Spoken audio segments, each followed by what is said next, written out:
नमस्कार। GPS online classes में आपका स्वागत है। तो दोस्तों, पिछले वीडियो में हमने विलयन की जो सांद्रता अनुमापन इकाइयां हैं वो ज्ञात की थी। इस वीडियो में हम विलेयता और उसको प्रभावित करने वाले कारकों के बारे में जानकारी देंगे। तो सबसे पहले विलेयता विलेयता होता है घुलना। सामान्य भाषा में क्या होता है? घुलना। घुलना एक कंडीशन है कि हम एक निश्चित मात्रा के विलायक में एक निश्चित मात्रा के विलेय के अणुओं को ही घोल सकते हैं। जैसे हमारे पास 250 ml पानी है, तो उसमें लगभग 16 से 20 ग्राम चीनी को ही हम अधिकतम मात्रा में घोल सकते हैं सामान्य ताप पर। इससे अधिक घोलने के लिए या तो हमें ताप बढ़ाना पड़ेगा या दाब घटाना पड़ेगा।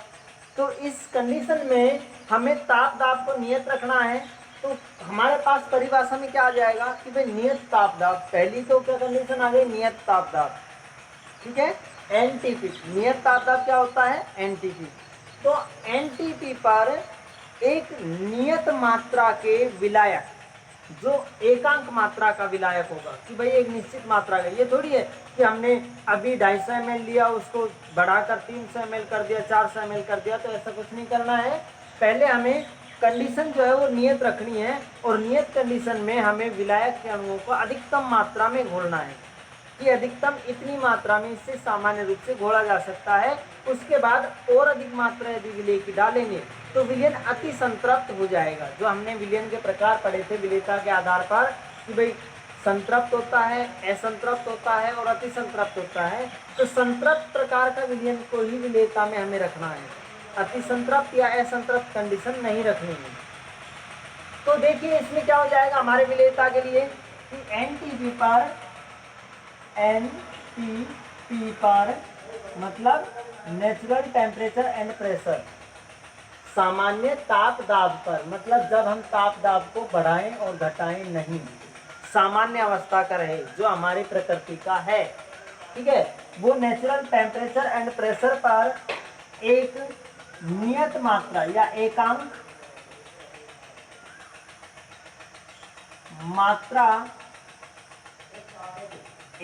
मात्रा के विलायक में घुलने वाली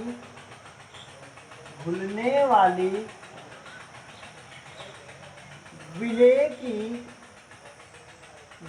की अधिकतम मात्रा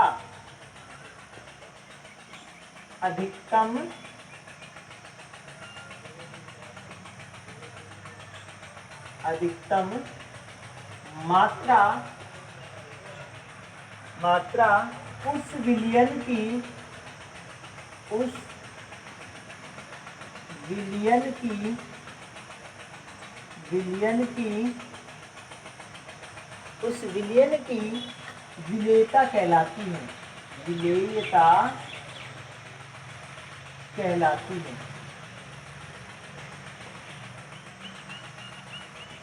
अब ध्यान रखना इस बात को कि भाई जो एनटीपी कंडीशन है और एकांक मात्रा है ये जरूरी लेनी है। यदि आप इसको नहीं लिखते हो तो आपकी जो परिभाषा है उसमें विलेयता घटाई भी जा सकती है और बढ़ाई भी जा सकती है कि भाई विलायक की मात्रा को कम कर दिया तो घट जाएगी, विलायक की मात्रा को बढ़ा दिया तो कम हो जाएगी।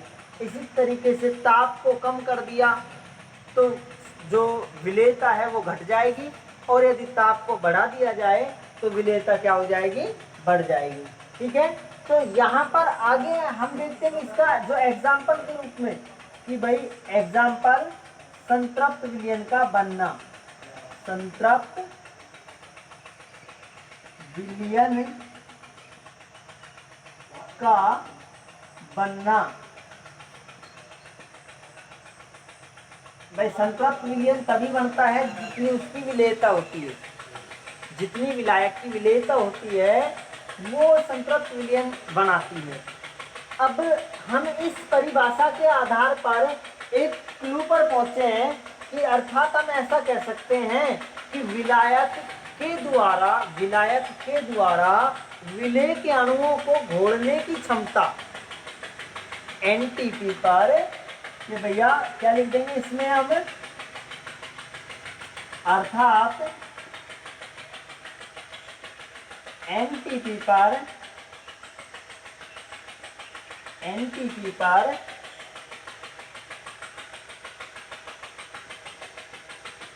विलायक के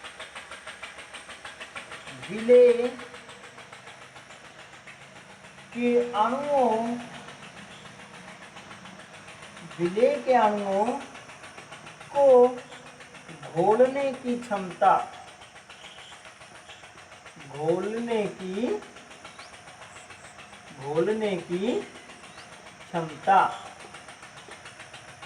सही है ना।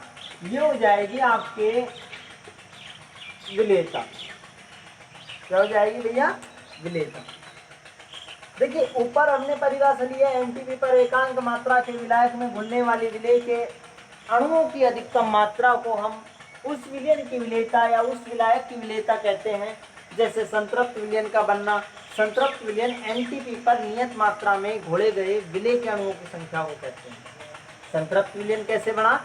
जैसे मैंने एग्जांपल दिया था कि भाई हमें प्यास लगी हुई है 2 गिलास पानी की, तो हमें 2 गिलास पानी मिल जाएगा तो हम संतृप्त हो जाएंगे। यदि उससे कम मिलेगा तो असंतृप्त कंडीशन रह जाएगी, और यदि अधिक मात्रा में कहा जाएगा कि इसको पीना ही पड़ेगा तो फिर वो अति संतृप्त, कि भाई हम न चाहते हुए भी उसे हम पी रहे हैं, तो वो अति संतृप्त कंडीशन हो जाएगी। यहाँ पर ना तो अति संतृप्त लेना है ना असंतृप्त लेना है, क्या बनाना है? संतृप्त लेना। अर्थात हम कह सकते हैं कि एनटीपी पर विलायक के द्वारा विलेय के अणुओं को घोलने की जो क्षमता होती है, वही यहाँ पर विलेयता हो जाएगी। ठीक है भाई। अब विलेयता अलग अलग विलायक के लिए अलग अलग होती है, तो वो विलेयता को हम यहाँ कह सकते हैं विलेयता को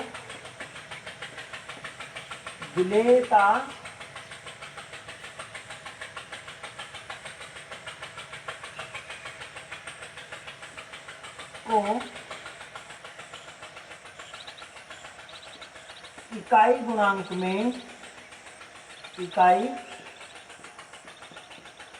गुणांक में KSP, मतलब सॉल्यूशन का पोटेंशियल पॉइंट जो होता है KSP, विलेयता गुणांक, हिंदी में इसे कहते हैं विलेयता गुणांक।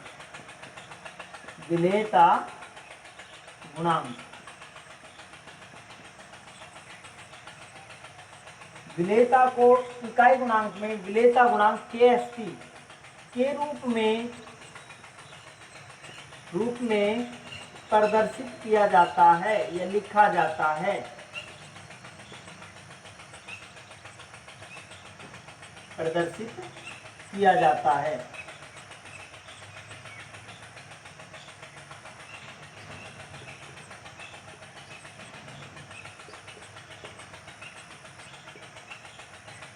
ठीक है। ये हमारे पास विलेयता की जो बेसिक नॉलेज है जो हमें रखनी है वो है कि भाई KSP के बारे में पूछ सकता है विलेयता गुणांक क्या है।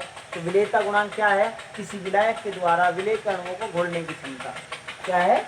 विलेयता गुणांक क्या है? किसी विलायक के अणुओं द्वारा विलेय के अणुओं को घोलने की क्षमता को ही हम क्या कहते हैं? KSP या विलेयता गुणांक के नाम से जानते हैं। ये जरूर ध्यान रखना, KSP भी पूछा गया है और विलेयता गुणांक का भी पूछा गया है कि KSP किस इकाई गुणांक को लिखा जाता है, तो वो कौन सा हो जाएगा? विलेयता गुणांक इकाई को। विलेयता की इकाई गुणांक जो है वो विलेयता गुणांक कहलाती है। यहाँ पर ये विलेयता की परिभाषा हो जाएगी और ये इसका एग्जाम्पल हो जाएगा। एग्जाम्पल में हम एक चीज और लिख सकते हैं, जैसे 250 ml जल में 18 से 20 ग्राम चीनी का घुलना बेटा ये 18 से 20 ग्राम इसलिए लिखा है क्योंकि किसी समय का टेम्परेचर अधिक हो सकता है, किसी समय का कम होता है। यदि नियत माना जाए 27 डिग्री सेल्सियस पर, तो 27 डिग्री सेल्सियस टेम्परेचर पर केवल 18 ग्राम चीनी ही घोली जाएगी। यदि 27 से ऊपर टेम्परेचर है तो उसमें अधिकतम 20 ग्राम चीनी को हम घोल सकते हैं 250 ml जल में। अब ये चीज़ें हैं, इसका आपको कोई ज़्यादा ज़रूरी चीज़ नहीं है कि भाई ये विलियन आपको बना के देना है या घोल देना है, ऐसा कोई क्वेश्चन पूछा नहीं गया है। ये केवल एक एग्जाम्पल में दिखाया गया है। एग्जाम्पल में आप संतृप्त विलियन डाल देना, जिससे सारे जो एग्जाम्पल है संतृप्त विलियन में बन के आ जाते हैं। जैसे कार्बनिक तेलों का भी है, तो सारे एग्जाम्पल इसी में आ जाते हैं, अलग से इसको याद करने की आपको आवश्यकता नहीं है। नेक्स्ट हमारे पास टॉपिक आता है विलेयता को प्रभावित करने वाले कारक। विलेयता को प्रभावित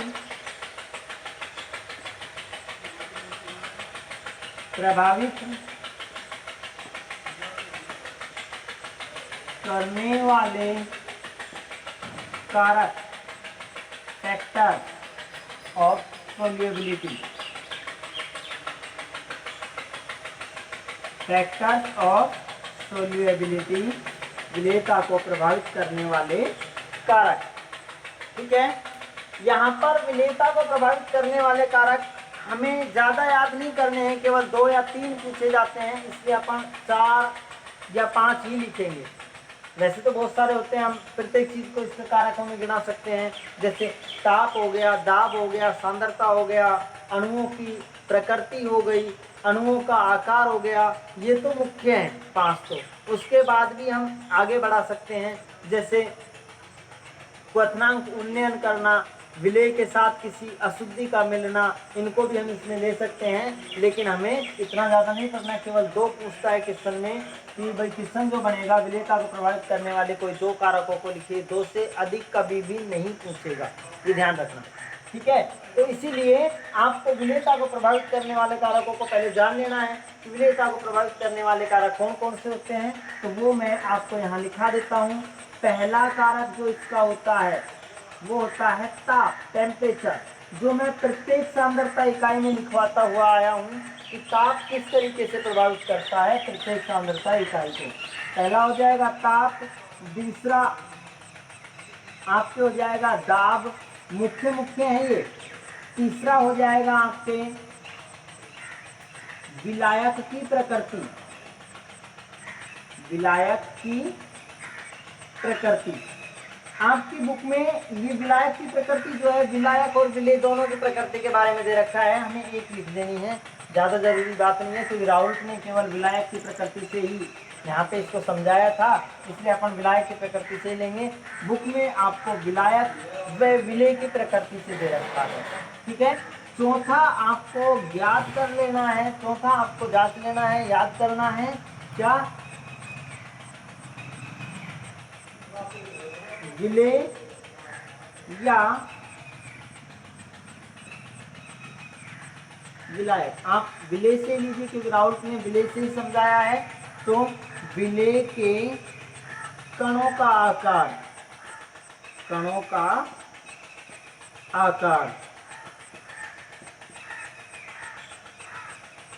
विलेय के कणों का आकार।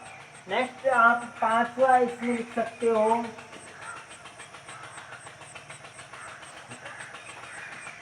मात्रा। विलायक या विलेय की मात्रा। बेसिकली 5 को आप पढ़ लीजिए, बस बहुत ज़्यादा हो जाएगा 5 में भी। आपको केवल 2 पूछता है, जिसमें एक तो इसके बारे में जानकारी दे देना और एक इन दोनों में से कोई चीज़ एक पढ़ा देना। ठीक है, यही आपको याद रखने हैं, ज़्यादातर 3, क्योंकि 2 से ज़्यादा कभी भी क्वेश्चन में पूछता नहीं है। क्वेश्चन में यही पूछा जाता है विलेयता को प्रभावित करने वाले कोई 2 कारक लिखिए, या विलेयता को ताप की प्रभाविता समझाइए। विलेयता पर ताप की प्रभाविता समझाइए, विलेयता पर दाब की प्रभाविता समझाइए, या राउल्ट के नियम अनुसार विलायक की प्रकृति विलेयता को किस प्रकार प्रभावित करती है, ये भी पूछा गया है। तो ये 3 ही आज तक पूछे गए हैं ज़्यादातर, तो इन्हीं में से आप ध्यान रखें। क्वेश्चन जो बने हैं वो इन तीनों में से ही बने हैं, इसलिए इन्हीं को अच्छी तरीके से याद रखना, बाकी आप समझ लेंगे। देखिए सबसे पहला ताप हम ले लेते हैं, अगला टॉपिक, इससे पहले आप इसको उतार दीजिए, आगे मैं लिखवाता हूँ।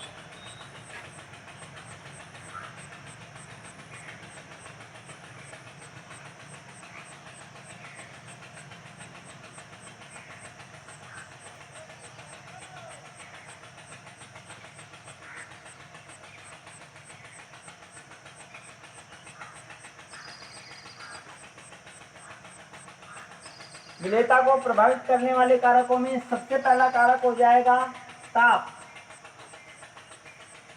नंबर फर्स्ट डालेंगे ताप, टेम्परेचर।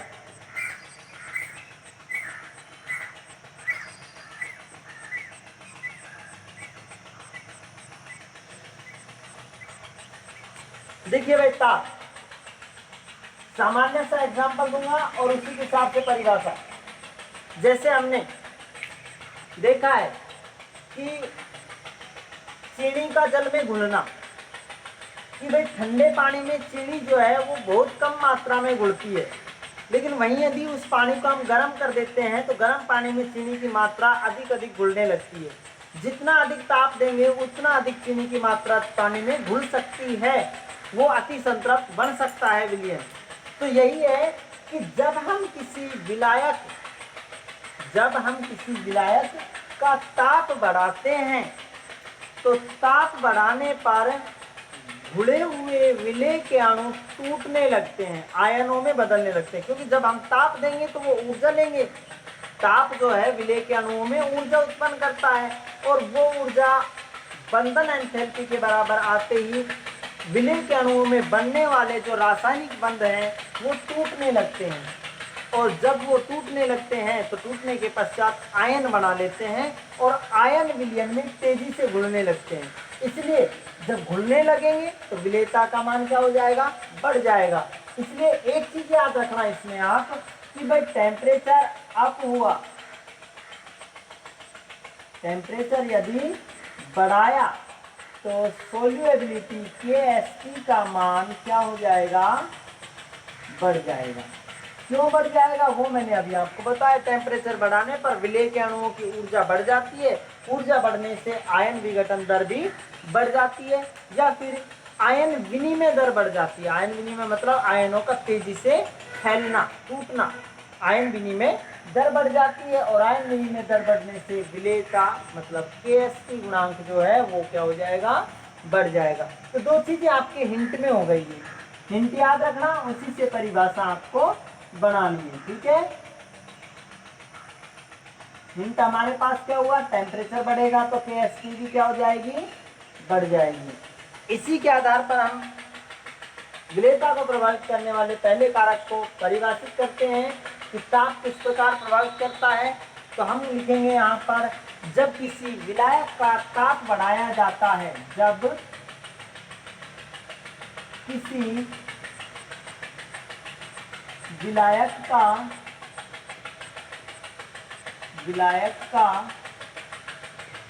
ताप बढ़ाया जाए तो उसमें विलेय के अणु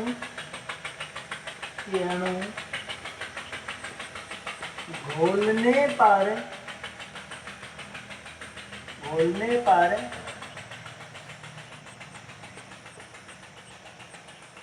अणुओं की ऊर्जा बढ़ने के कारण आयन विनिमय दर मतलब अणुओं का टूटना। आयन विनिमय दर क्या बताया मैंने? अणुओं का टूटकर फैलना या जो विलयन है उसमें घूमना। आयन विनिमय दर बढ़ जाती है। क्या हो जाती है? बढ़ जाती है, जिससे जिससे विलेयता बढ़ती है।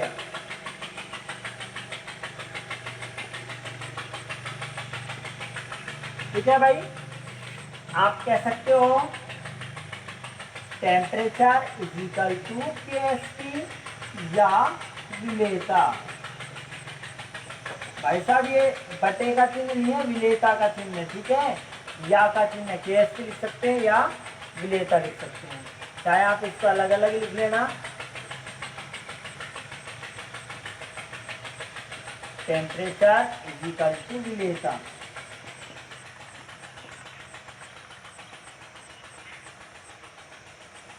आप पूरी परिभाषा न लिखकर ये भी यदि आप लिखोगे ताप को प्रभावित करने वाले कारकों में तो भी चल जाएगा।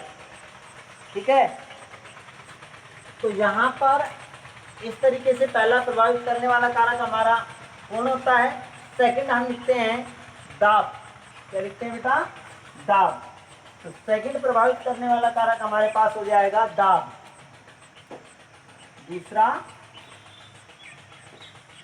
दाब, प्रेशर। ठीक है, प्रेशर। अब देखिए इसको भी इजी लैंग्वेज में समझिए पहले, फिर लिखेंगे कि भाई प्रेशर कोई विलयन है जो विलायक और विलेय घटक से मिलकर बना दिया गया है, घोल दिया गया है विलायक में विलेय को। तो जब हम उसका दाब बढ़ाते हैं तो दाब बढ़ाने पर अणु जो है वो पास पास आने लगते हैं। जो घुले हुए विलेय के अणु हैं वो पास पास आने लगेंगे, और पास पास आने लगेंगे तो उनकी विनिमय दर, जो फैलने की क्षमता है, जो दौड़ने की क्षमता है, वो क्या हो जाएगी? घट जाएगी। क्यों? क्योंकि दाब घटाने पर आयनों का संगुणन हो जाता है, इकट्ठे हो जाते हैं, संगुणित हो जाते हैं। आयन संगुणित होने के कारण विनिमय दर घट जाती है, और घट जाने के कारण विलेयता घट जाती है। अर्थात हम हिंट के तौर पर क्या लिख सकते हैं कि भाई हमने यदि प्रेशर बढ़ाया, कि प्रेशर बढ़ाया तो हमारे पास विलेयता या केएसटी का मान डाउन हो जाता है, घट जाता है। ठीक है, ये दो चीजें हैं, इन्हीं को याद रखना। मैंने बता दिया क्यों? क्योंकि जब दाब बढ़ाते हैं तो अणु जो है वो पास पास आ जाते हैं। पास पास आने की क्रिया को संगुणन कहते हैं। संगुणन हो जाने के कारण, विलेय के अणुओं का संगुणन हो जाने के कारण जो विनिमय दर है वो घट जाती है। जब विनिमय दर घटेगी तो विलेयता का मान भी घट जाएगा। यदि विनिमय दर बढ़ेगी तो विलेयता का मान बढ़ जाता है। ठीक है, तो यहाँ पर क्या होगा? यदि दाब बढ़ाएंगे तो घट जाएगी। ठीक है, इस तरीके से लिखना है आपको। कैसे? जब किसी विलायक का या जब किसी विलयन का, आप विलयन का लिखना क्योंकि विलायक में विलेय के अणु मिल जाने के बाद ही हम दाब का प्रभाव करेंगे। जब किसी विलयन का दाब मतलब प्रेशर,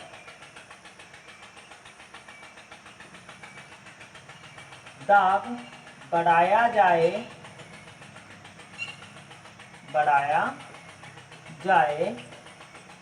तो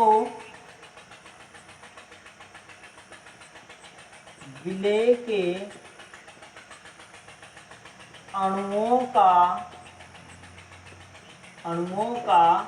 संगुणन, संगुणन का अर्थ जानते हो ना? संगुणन का अर्थ होता है इकट्ठा हो जाना। संगुणन हो जाने के कारण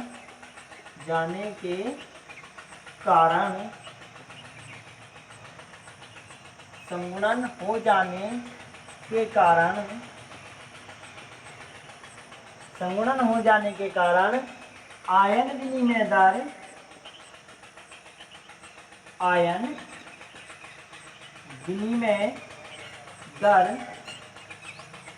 आयन विनिमय दर घट जाती है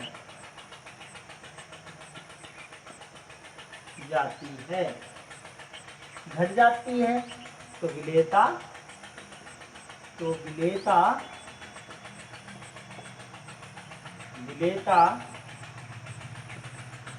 घट जाती है। हो गया। इसको हम ऐसे लिखेंगे कि भाई प्रेशर का पी एंटी प्रोपोर्शनल विलेयता या पी एंटी प्रोपोर्शनल केएसपी, कैसे ही आप इसको लिख देना कि भाई दाब बढ़ाया तो विलेयता घट जाएगी, विलेयता यदि दाब कम कर दिया तो विलेयता बढ़ जाएगी। ठीक है, यहाँ पर ये दोनों हो गया।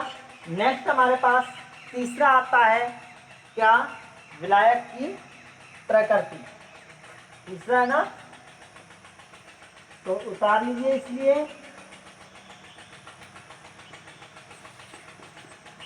विलायक की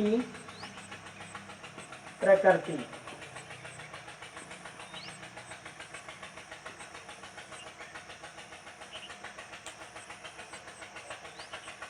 विलायक की प्रकृति उतारिए पहले इसको।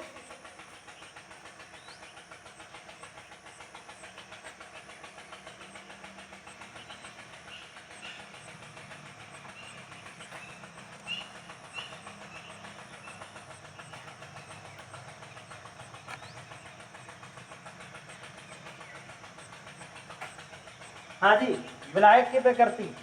तो देखिए विलायक की प्रकृति क्या होती है कि राउल्ट ने एक नियम दिया था। राउल्ट एक वैज्ञानिक था जिसने विलयनों के बारे में संपूर्ण जानकारी दी थी, विलयनों के घुलने की, उनके विलय के अणुओं के साथ अभिक्रियाओं को उसने पूर्ण किया था। अगला जो हमारा टॉपिक होगा इससे आगे वो राउल्ट का नियम ही होगा, जिससे हम आपको बताएंगे कि राउल्ट ने क्या क्या नियम दिए थे विलयनों के लिए। तो राउल्ट ने एक नियम दिया था कि समान समान को घोलता है।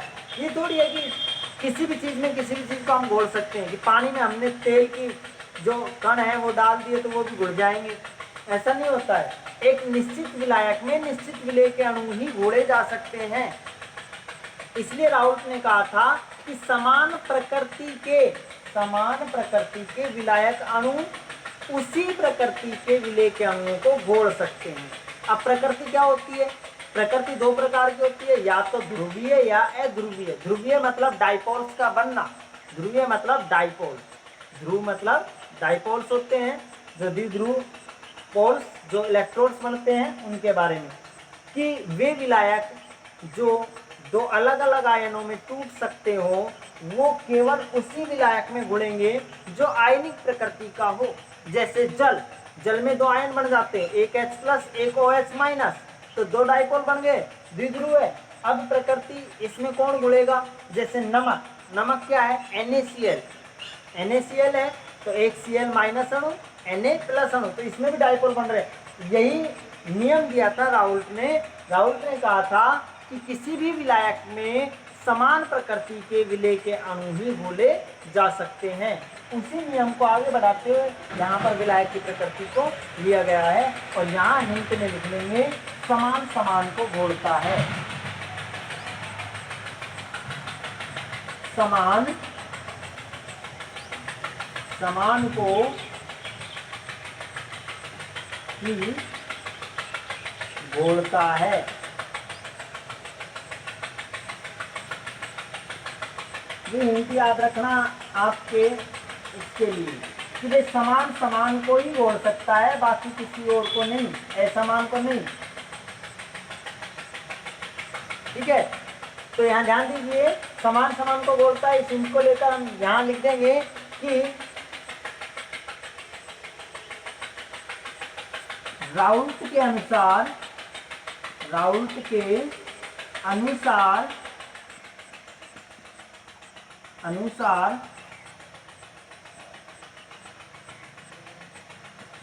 विलायक की प्रकृति के अनुरूप समान प्रकृति वाले विलेय के अणु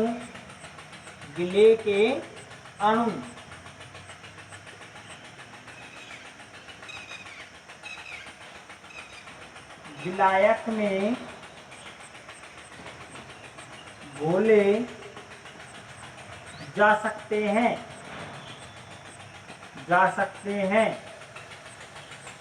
एग्जाम्पल, जैसे जल में नमक व चीनी का घुलना व तेल का नहीं घुलना।